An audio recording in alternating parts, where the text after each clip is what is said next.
मेरा एक बार एक्सीडेंट हो गया था बाइक से। ये देखिए मेरे पाँव पे अभी तक चोट लगी हुई है। ये देखिए सर, डॉक्टर ने मुझे ये बोला था कि सुभाष जी आपका ये पाँव कटेगा। मैं काफी बार 10 कावड़ भी ला चुका हूँ हरिद्वार से, नंगे पाँव उठा करके 10 कावड़ मैंने कही हुई हैं, तो मेरी भोलेनाथ ने सुनी नहीं। तो मुझे मेरी बुआ ने बताया कि आप मसीह के पास एक बार प्रभु के पास जाओ, चर्च में जाओ, वहाँ पे पादरी जी होंगे, वहाँ पे जाके प्रार्थना कराओ। तो मैंने जैसे वहाँ प्रार्थना कराई तो मैंने दूसरे दिन अपने पाँव का चेकअप कराया तो डॉक्टर ने ये बोल दिया आपका पाँव नहीं कटेगा, आप एकदम ठीक हैं।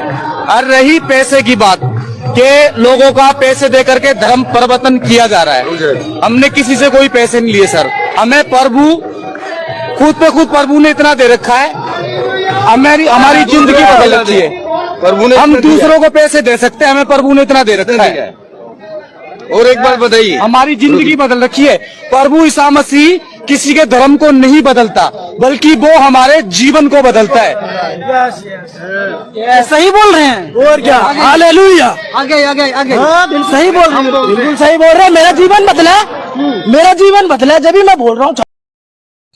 समस्त को प्रभु जीशु ख्रीष्ट नाम रे आंतरिक नमस्कार। ख्रीष्ट रे प्रिय भाई एवं भौणी मैंने बर्तमान आपण वीडियो क्लिप रे जो व्यक्ति को आपण देखिले आउ सी कौन सी रूप रे ख्रीस्टान नुहंती। हाँ बंधुगण, ये भाई जनक हिंदू परिवार आसीथिबा आ प्रभु जीशु ख्रीष्ट को विश्वास करिथिबा जने विश्वासी मात्र। आउ एई भाई जनक से साक्ष्य दौरान जे तांकर गोड़ कटा ही था, तांकर गोड़र एमती प्रोब्लेम थिला जे तांकर गोड़ को कटा ही था। आ से डाक्तरखाना मध्य जाइथिले, आ डाक्तर कहला तुमर गोड़ कटा हब।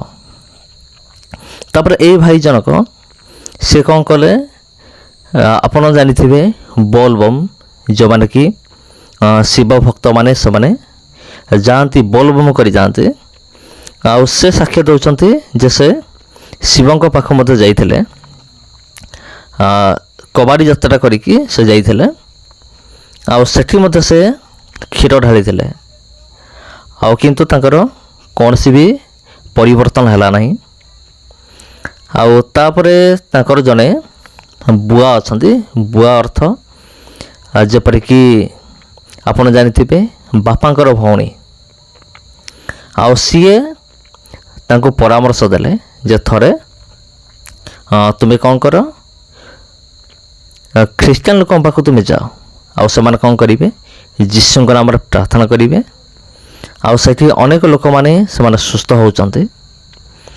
आउ से कौन करेंगे प्रार्थना करेंगे। प्रार्थना कला परे आउ निश्चिंत रूप से तुम्हें भल हो जाई परिबो, कारण अनेक सेठाकु जाइकी भल होचंते। तापर ए भाई जनक निज हृदय विश्वास रखी प्रभु जीशु ख्रीष्ट पाखु आसिले एवं प्रार्थना मध्य करैले। आ जतले प्रार्थना करैले, प्रार्थना करैला परे से जाइकी पुणी थरे चेकअप करूचंती। जतले से जाइकी पुणी थरे चेक कले डाक्तर कहउचंती जे तुमर गोड़ आउ कटा हब नाही, तुमर गोड़ एवं एकदम पूरा ठीक ठाक अच्छी। तबे देखंतु ये हूँ मेडिकल वाला ये हूँ केस जो ठारे डाक्तर हारी जाउची, आउ सेठी आरंभ होची प्रभुंकर कार्य। जो डाक्तर फेल हो जाउची सेठी आरंभ होची प्रभुंकर कार्य। केवल ये गोटे साक्ष्य नुहे, जदि आपण देखिए एपरी अगणित साक्ष्य रही अच्छे जहाँ आपण गणी मध्य पारिबे नाही। माने प्रभु जीशु ख्रीष्ट नाम रे लोक माने सुस्थ होचंते, आ लोक माने ए सुस्थता पाइबा द्वारा से माने प्रभु जीशु ख्रीष्ट पाख आसुचंते। एपरी अनेक साक्ष्य अच्छे। तबे जदि जने सारा दुनिया जदि जने बुली बुली जतबले तार कौन सी किसी भी तार हेई पारिबो नाही, और जतबले से प्रभु जीशु ख्रीष्ट पाख आसीबो सेतबले जतबले से सुस्थता लाभ करुची से कहीं जीशु पाख आसब ना। एपरी अनेक प्रभु जीशु ख्रीष्ट पाख आसुचंते, ମୋର ମଧ୍ୟ ମନେ ଅଛି, ମୁଁ ମଧ୍ୟ ଜାଣେ ଅନେକ ସାକ୍ଷ୍ୟ ମୋ ଆଗରେ ମଧ୍ୟ ରହିଅଛି। ଅନେକ ଲୋକ ଏପରି ଅଛନ୍ତି ଯେଉଁମାନେ କି ସାରା ଜଗତ ସେମାନେ ବୁଲିଛନ୍ତି ସୁସ୍ଥତା ପାଇବା ପାଇଁ। ସାରା ଜଗତ ବୁଲି ବୁଲି ବୁଲି ବୁଲି ଯେତେବେଳେ ସବୁ କିଛି ତାଙ୍କର ବର୍ବାଦ ହୋଇଯାଇଛି, ତାପରେ ସେମାନେ ଯୀଶୁଙ୍କ ପାଖକୁ ଆସିଛନ୍ତି କିଛି ଉପାୟ ନ ପାଇକି, ଆଉ ସେମାନେ ସୁସ୍ଥ ମଧ୍ୟ ହୋଇଛନ୍ତି। ଏହିପରି ଅନେକ ସାକ୍ଷ୍ୟ ରହିଅଛି। ତେବେ ଆଉ ଗୋଟେ ବଡ଼ ବିଷୟ ଭାଇ ଜଣ କହୁଛନ୍ତି ଯେ ପ୍ରଭୁ ଯୀଶୁଖ୍ରୀଷ୍ଟ ମୋତେ ସୁସ୍ଥ କଲେ, ସେଥିପାଇଁ ମୁଁ ପ୍ରଭୁ ଯୀଶୁଖ୍ରୀଷ୍ଟଙ୍କ ପାଖକୁ ଆସିଲି। ଆମକୁ କୌଣସି ଟଙ୍କା ମିଳିନାହିଁ, ଆମକୁ କୌଣସି ଲୋଭ ଦେଖା ହେଇନି, ଆଉ ଆମ ପାଖରେ ବର୍ତ୍ତମାନ ମାନେ ଏତେ ଅଛି ଯେ ମାନେ ଏତେ ଧନ ଆମ ପାଖରେ ଅଛି, ଆମକୁ ଦରକାର ନାହିଁ ଆମେ ଅନ୍ୟମାନଙ୍କୁ ଆମେ ସାହାଯ୍ୟ କରିପାରିବୁ, ଆମେ ବାଣ୍ଟିପାରିବୁ। ଆମର ଧନ ଦରକାର ନାହିଁ, ଅଲରେଡ଼ି ଆମ ପାଖରେ ଧନ ଅଛି, ପଇସା ଅଛି। ତେଣୁ ଆମକୁ କୌଣସି ଧନ ରତ୍ନର ଆବଶ୍ୟକ ନାହିଁ।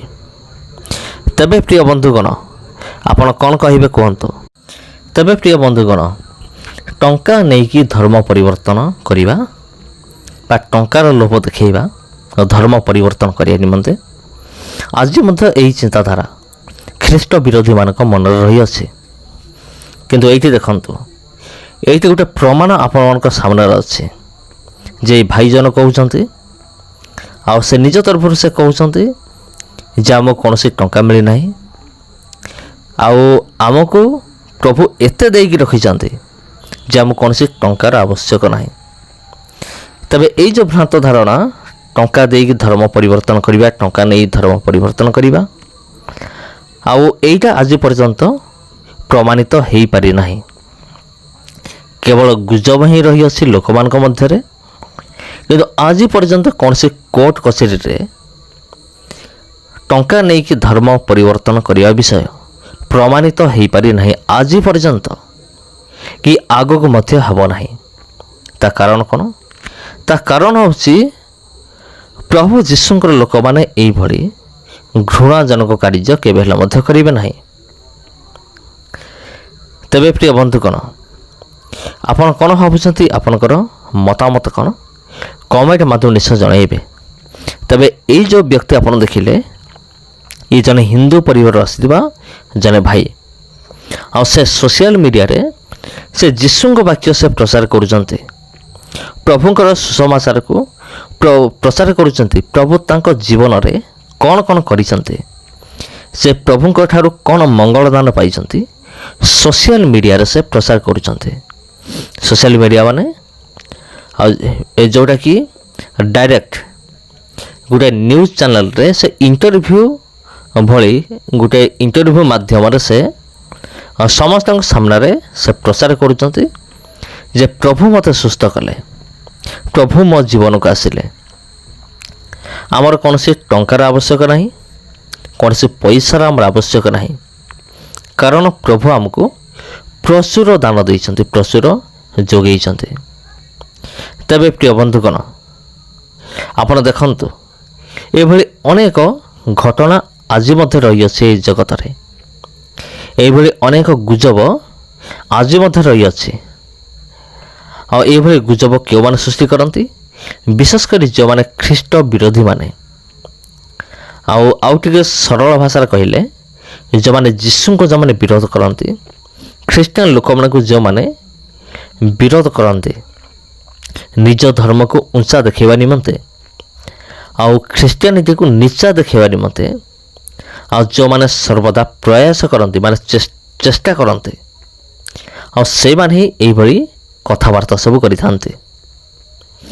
ଆଉ ଅନେକ ସାକ୍ଷ୍ୟ ରହିଅଛି ଯେଉଁମାନେ କି ପୂର୍ବରୁ କହୁଥିଲେ ତୁମେ ଧର୍ମ ପରିବର୍ତ୍ତନ କରୁଛ, କିନ୍ତୁ ସେମାନେ ଯେତେବେଳେ ପ୍ରଭୁ ଯୀଶୁଖ୍ରୀଷ୍ଟଙ୍କୁ ଜାଣିଲେ, ସେମାନେ ଅନୁଭବ କଲେ ନାହିଁ ଏମିତି ତ କେବେ ବି ହେଉନାହିଁ। ଆଉ ସେମାନେ ଯେତେବେଳେ ପ୍ରଭୁ ଯୀଶୁଖ୍ରୀଷ୍ଟଙ୍କୁ ଜାଣିଲେ, ତାଙ୍କୁ ପୁଣି ଅନ୍ୟ ଲୋକମାନେ କହିଲେ ତୁମେ ପଇସା ନେଇକି ତୁମେ ଧର୍ମ ପରିବର୍ତ୍ତନ କରିଛ। ଏମିତି ଅନେକ ସାକ୍ଷ୍ୟ ରହିଅଛି। ତେବେ ଆପଣଙ୍କର ମତାମତ କ'ଣ? କମେଣ୍ଟ ମାଧ୍ୟମରେ ନିଶ୍ଚୟ ଜଣାନ୍ତୁ। ଏଇଟା ହେଉଛି ଶେଷ ସମୟ, ଶେଷ ଦିନ। ଏହି ଶେଷ ଦିନରେ କିଛି ବି ଘଟିପାରେ। ପ୍ରଭୁ ଯୀଶୁଖ୍ରୀଷ୍ଟଙ୍କ ଆଗମନ ସନ୍ନିକଟ। ତେଣୁ ବାକ୍ୟରେ ଯେଉଁ ଲେଖା ଅଛି, ପ୍ରତ୍ୟେକ ଜାନୁ ନତ ହେବ, ପ୍ରତ୍ୟେକ ଜିହ୍ୱା ପ୍ରଭୁ ଯୀଶୁଖ୍ରୀଷ୍ଟଙ୍କୁ ପ୍ରଭୁ ବୋଲି ସ୍ୱୀକାର କରିବ। ସେ ସମୟ ନିକଟ ହୋଇ ଆସୁଅଛି। ସମସ୍ତଙ୍କୁ ଖ୍ରୀଷ୍ଟ ପ୍ରେମର ଆନ୍ତରିକ ନମସ୍କାର। ପୁଣି ଦେଖା ହେବା ଆପଣଙ୍କ ସହିତ ଆଉ ଗୋଟେ ଭିଡ଼ିଓର ଆଉ ଗୋଟେ ଅଧ୍ୟାୟରେ। ନମସ୍କାର।